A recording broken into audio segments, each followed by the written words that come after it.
This is Daily Blast Live. We're talking about what you're talking about. Get real. No. Y'all, This just is stop. a sham. It's finally here. Drum roll. Welcome to DBL. Happy Tuesday, everybody. Before we get started, I know we're a national show. Put a little shout out to our Denver Nuggets for winning the NBA championship.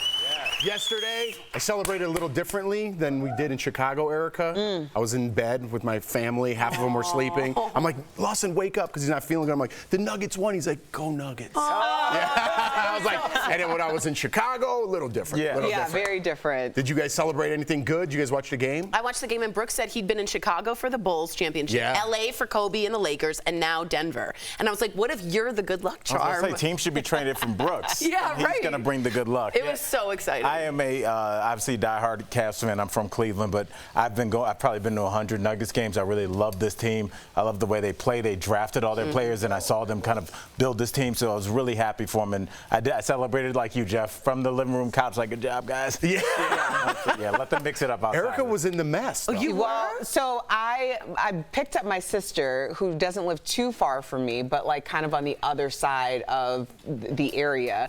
So halfway through the game, we both looked at each other because we're from Chicago, and we have a lot of experience with championships, and not all of those experiences are things that we're like, oh, we should be aware of something. So our signal started to like go up like, okay, they could win tonight. Maybe we should leave earlier. And we ended up leaving like right as they clinched.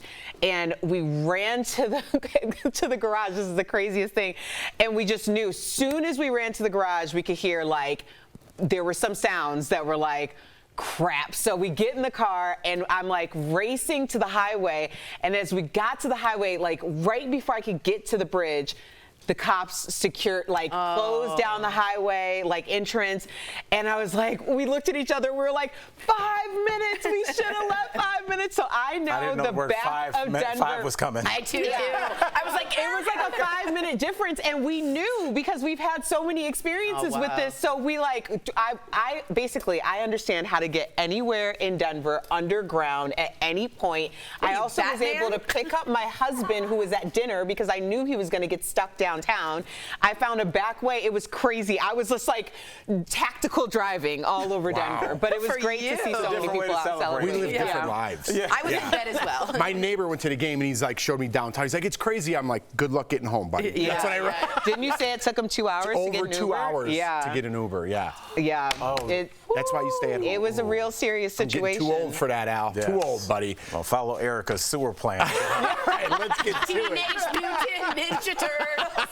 It's the truth. All right, let's get to it, guys. Pat Sajak is getting ready to spin the wheel for the last time. Well written. All right, yesterday he announced his plans to step down as the host of Wheel of Fortune. He tweeted, well, the time has come. I've decided that our 41st season, which begins in September, will be my last. It's been a wonderful ride, and I'll have more to say in the upcoming months. Many thanks to you all. I'm not sure what else you have to say. You're retired, buddy. Pat has hosted Wheel of Fortune since the Reagan presidency, starting with the daytime edition and taking on the nighttime duties in 1983. He won the Daytime Emmy for Outstanding Game Show Host 3 times. When I read that first line about spinning the wheel so eloquently, whatever, I didn't say it right. But I just wanted to make like a video of him spinning the wheel, and then, you know, like it says bankrupt but retired, and then like the lights go off and he walks into the dark.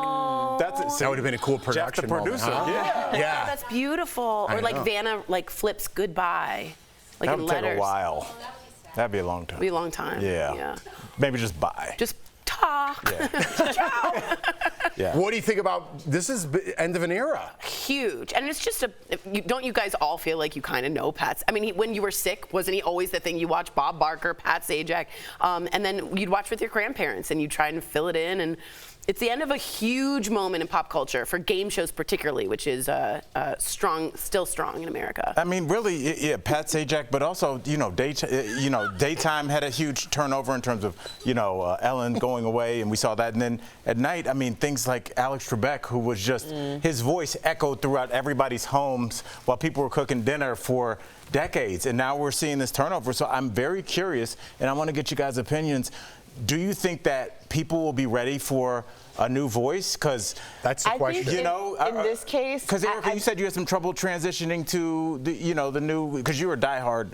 Right, I love Alex Trebek. Way to go. And we still watch Jeopardy, and a lot of that has to do with like the change in our schedules as well as most other Americans. Like we're not exactly home at 5 o'clock to start dinner at 6:30. So we were watching it, after it already aired. So we do watch it, and we'll generally binge like a few episodes of Jeopardy.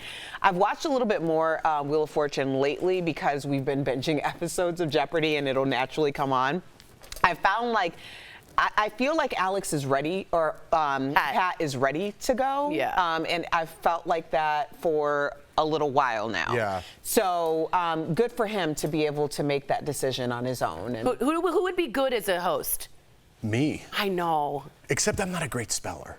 So that'd be a huge problem. That'd be a huge problem. Yeah, give me the answer. The answer is Antarctica. Well, if you say so. Just give them the money. So yeah, but that's a dream job, at least for me. Dream job. Right? You sit there, spin the wheel, you lost, Hawaii, get over here, whatever. congratulations, Right. I'm out of here. Yeah. You know what I mean? It is, yeah. Boom. Done. I'm hired. All right. Actors Pedro Pascal and Stephen Yeun bonded over road rage incidents. Who doesn't? In Variety's Actors on Actors, Pedro talked about a recent incident where he cut someone off. Let's listen. She, I don't know, I didn't really see them. Laying on the horn, and I was like, get it out. And I look over, and there is a big glob of saliva, just like somebody, Nice. like visual effects put it there, man. It absolutely kind of humbled me and shocked me, scared me a little bit, disturbed me, didn't make me angry. Erica, any incidents driving through the city last night? No, I was not gonna. Anything anybody did, I was like, you just go. I will yield to you, whatever it is. But it did remind me of when I first moved to Denver, and I didn't really know anybody. I was pretty isolated, and I was going through trying to find some appointment, and I was in an industrial park, and I went to back out. So there wasn't any cars coming, but there was this guy that was jogging down the street. And I saw him, and I hit my brake, and it was like he was not behind me, but he was close. So he came up and slammed the back of my car. And I generally would have kind of shut down, but I was in such a vulnerable state as it was. So I just completely went crazy. I slam on the brakes, I get out of the car, You got and out, I Erica? jumped out I scared this dude worse than he scared me, and my heart rate, I felt like I was having a heart attack. Yeah. And after I got back in the car, and I'm shaking, and he was like, oh God, and I just thought you cannot live your life this way. Right. You are going to die in this industrial park, and no one's going to know because this guy isn't going to call 911 for you. It just made me think about how I react to situations. Very smart, very smart. It's best to picture a little Buddha right on the dash saying, hello, calm down. You could just get one, you don't have to picture it. You can also picture it. Or the Hawaiian girl. Yeah. Yeah, that's a good one too. Coming up on DBL, our interview with Adina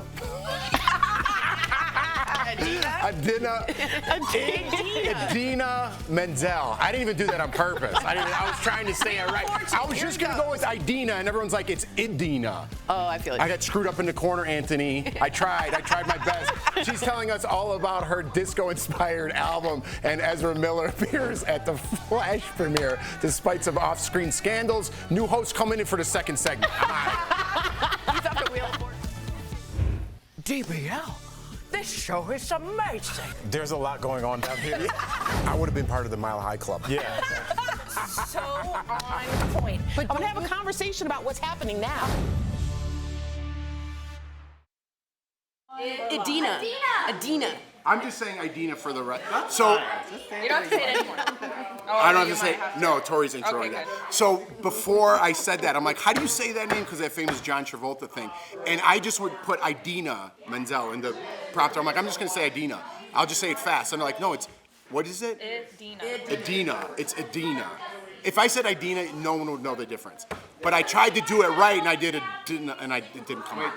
And I didn't do it Do right. the John Travolta really quickly. Okay, so this is John Travolta. I think it was the Oscars, wasn't it? And he's introducing Idina Menzel, and he's reading. And as you see him read, panic You can see crosses his his face, face, and he knows. goes, "Ladies and gentlemen," as the prompter rolls and her name comes up, "the wickedly talented Adele Dazeem." And it was just like, and she walked out and was like, "That is not anywhere close to my name," and it just became It's a my thing favorite. because his whole face was like, "Ladies and gentlemen, oh no," and she rolled with it. But it's followed her everywhere she goes. If you didn't know, she was Elphaba in Wicked. She's the Green Witch in Wicked, which is why he said wickedly talented and thought it'd be fun, and then it went. He just worked on that pun and not the And name. he didn't think about the name. Real quick, for this Ezra Yes, story, we, there's a thought of anybody this that's where ever Jeff hosted Lee's events, when I told him to any toss kind of Perfect. name, like Thank you, Tori Darren. and I host we host an autism benefit every year, and I remember it's a Sewell Ballroom, but it's pronounced Sewell.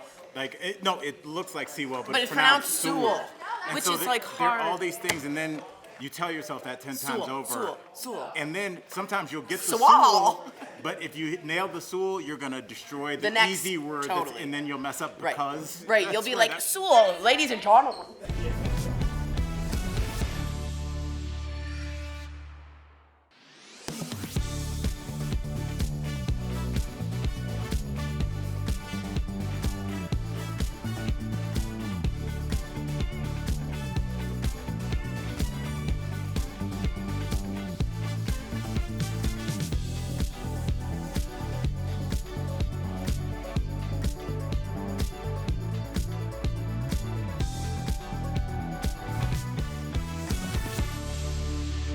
I can fix things. I can save people. I can save my mom. I can save your parents. You can also destroy everything. Ooh, welcome back. That was a clip from the new movie The Flash. Yesterday, stars of the film hit the red carpet for the premiere, including Ezra Miller. It's their first public appearance since a number of off-screen controversies last year. So Ezra made headlines for alarming behavior that included erratic social media rants, arrests, and court appearances. The star did apologize last August, saying, quote, "I now understand that I am suffering complex mental health issues. I want to apologize to everyone that I have alarmed and upset with my past behavior. I'm committed to doing the necessary work to get back to a healthy, safe, and productive stage in my life." Tori, you have some additional information, huh? Yeah, I just want to say this movie looks great. The reviews have been positive. Michael Keaton returns as Batman, so I was really looking forward to it. And Ezra looked really great. There's problems, though. In April 2020, he appeared to choke a woman outside of Iceland Bar, and it was a serious altercation. He was charged with disorderly conduct. Miller got a restraining order filed against them, arrested on second-degree assault charges, and then grooming charges. He's been convicted of pleading guilty to trespassing. Real serious issues here, and I don't know who invited them to the carpet, but it was a surprise to me that they were there after all of this. You said something earlier, Al, and it just really stuck out to me about it's interesting what people are willing to allow when it's their person. And I told you, Jeff, I always say it goes back to that line. One of my favorite scenes in Die Hard is when this guy says that he can get Bruce Willis is in the building, the terrorists are trying to find him, and this guy says, "I can find him." Bruce Willis wouldn't come, so they killed the guy that promised he could get him. And he got on the phone and said to Bruce Willis, "Pretty soon I'll get to somebody you do care about." Yep. And that line resonates when we start talking about all this, because whether it's a political figure or a sports figure that plays for your team that no longer does, everybody's got rules until it's your person. Yep. And so I'm very curious to see if these diehard Marvel and DC fans, these diehard people, are willing to put the same rules that they're willing to put on the people that they don't like, on the series that they don't like. And it's going to be a real internal battle, and we'll see it play out on social media and the like. And also these huge companies, hundreds and hundreds of billions of dollars, are riding on one or two people and their mental health status. It's got to be terrifying for them as well. Well, and I think more specifically because it's happening in real time, Jonathan Majors. Yeah, I was just thinking that Marvel. Example. Absolutely. You know, is there a precedence for this? Is it going to be equally applied? or are we picking and choosing here? And does it matter that there's so much money to it? Like, does it matter that they made that so much money? Or, I think that, you know Tori, I think the Wu-Tang Clan cleared that up in '92. Cash rules everything around me. Cream, get the money, dollar bill, y'all. We'll be right back.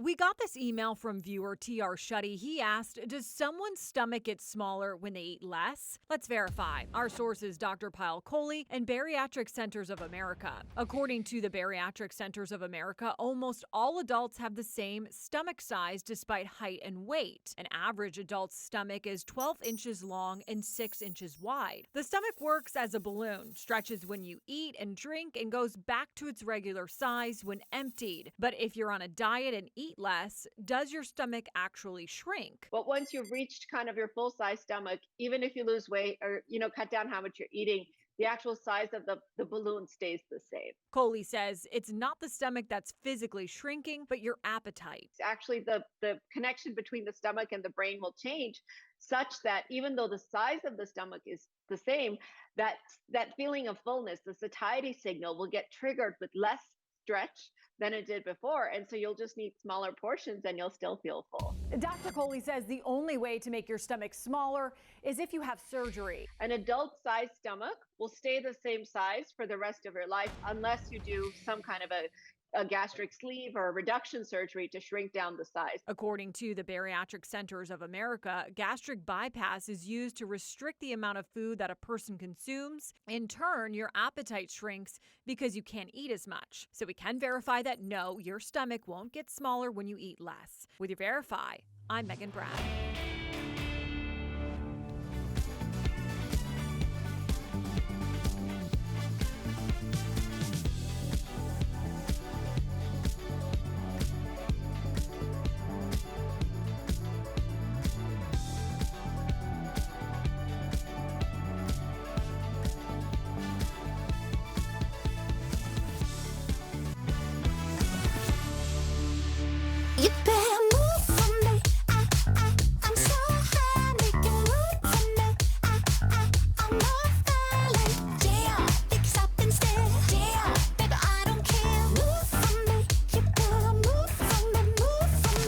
Welcome back. That's new music from Idina Menzel. The song is called Move, and it's the perfect dance vibe for your summer playlist.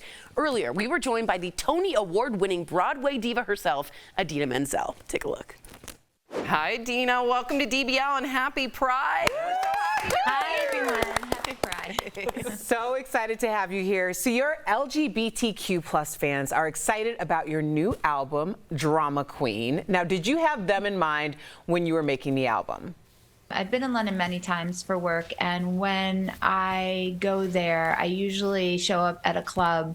It's called Heaven. It's part of the GAY circuit, and I show up around 1 in the morning, and I do a little gig, and I have the best time. Aww. It's like packed with thousands of sweaty, beautiful people, and we're laughing and we're crying together, and they're packed up against the stage. I can practically stage dive. So I just had the best time. So when I was thinking about what do I want to do for our next album, I don't want to worry about what's expected of me, and I just want to do music I love, but what could support a big voice, so I could really sing and sing big melodies. And I thought like disco dance music was great. Yes. I mean, Donna Summer, Barbra Streisand had days. Then Cher came back around to dance.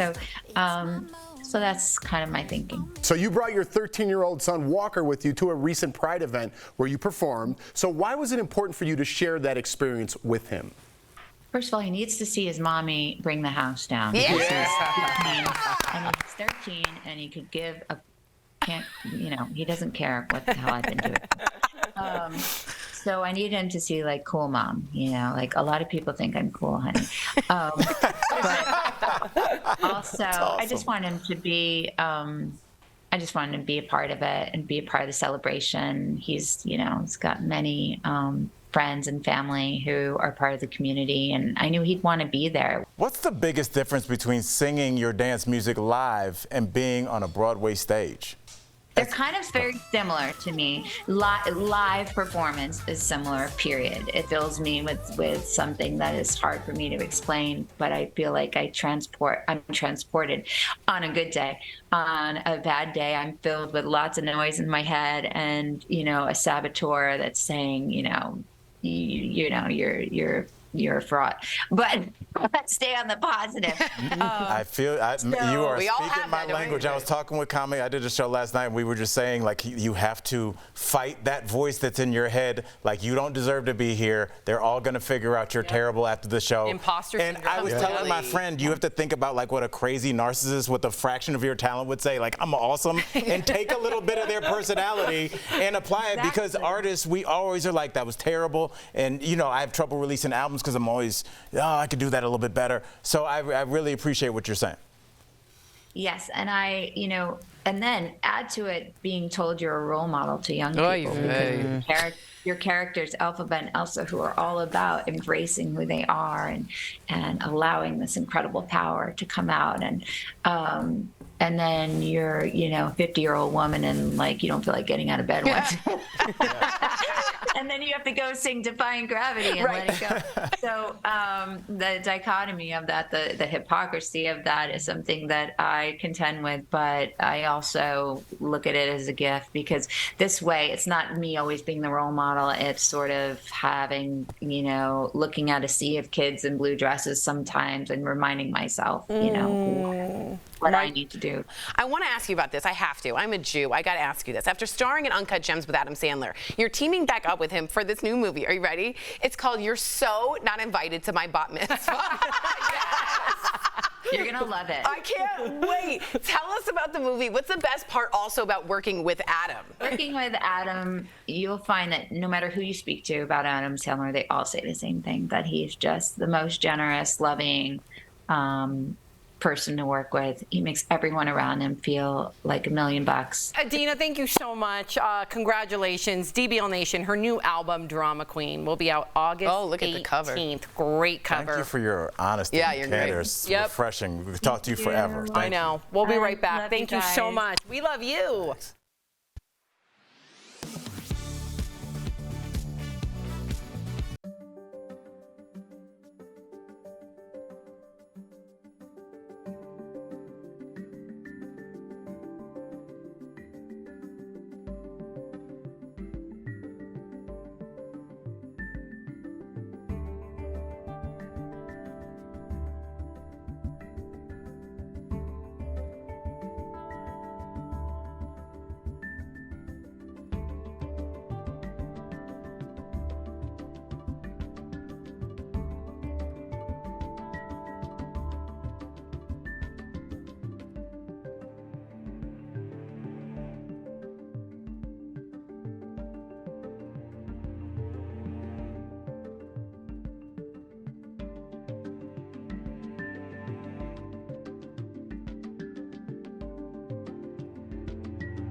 indictment isn't stopping Mr. Trump's presidential campaign. Let's connect the dots. The former president is accused of holding on to classified information, obstructing justice, and making false statements. It all stems from documents related to nuclear weapons taken out of the White House. Prosecutors allege Trump shown off the documents to people who did not have security clearances. In all, roughly 300 classified documents, including some at the top secret level, have been recovered from Trump since he left office. As the former president surrenders to authorities in Miami today, prosecutors will be seeking a speedy trial, but we're not entirely sure what that trial might look like. But that's not stopping Mr. Trump. Neither the indictment nor conviction would prevent Mr. Trump from running or winning the presidency in 2024. That is Connecting the Dots.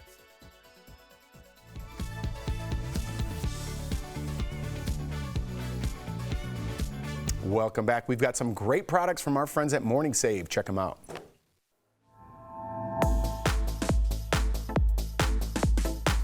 Steph, I got my shopping shoes on. What do we have? Get ready to get your wallets out. You're going to fall in love because we've got the Conair Sonic Vibration Facial Cleansing Device. So this product is great for removing dirt and makeup from your pores. So normally it's $80. We, however, are giving it to you guys practically at 10. So you guys are saving 88%. Skincare is the rage now, and it gets that glass skin that everyone has. That's Absolutely. fabulous. This is the H. Halston Open Shoulder Tote. I like this. So this tote is perfect for summer because it's big enough to throw in all those extra items you might be carrying, like sunglasses and sunscreen. Normally, this is $118, but we have got it for just $29.99. So that's saving 75%. It's not too big, because sometimes it's too big, and it's not too small. Perfecto. Now, this product I'm really excited about. We've got the Apple iPhone leather wallet with MagSafe. What? We've got it available in 4 colors. This is a high quality wallet, and it has a strong magnet that will allow you to effortlessly snap them on the back of your iPhone. Oh, that's clever. And normally this is $64. Oh, no. We've got it for $24.99. Yes. That's saving 61%. How sleek looking. So sleek, so sleek. And I love this as well, Tori. What is this? This is our last product today, the Sky Zoo 10.1 inches Wi-Fi digital photo frame. So this still includes one frame that displays pictures, videos, the time, a calendar, and even the temperature. So normally this is $100. No. But we've got it for $49.99. Yeah. So that saves you guys up to 50%. I have one of these going, and I gotta be honest, you forget about all those pictures from years ago, and it's so nice when they come up over dinner. Head on over, y'all, to morningsafe.com to snag these amazing deals at the lowest prices, or you can even scan the QR code. It's right on screen, and it will take you to these products on Morningsafe's website. Again, thank you so much, Steph. Tori, you making little TikToks during the break? I mean, during the show, I would argue. Pretty close. I said, Tori, you have bottled water. I go, yeah. And he goes, I thought you would just get it from the well. Doesn't she look like she should be in front of a stagecoach? Well, It's not? we'll see you tomorrow. Is that not it? It's churning butter. Oh.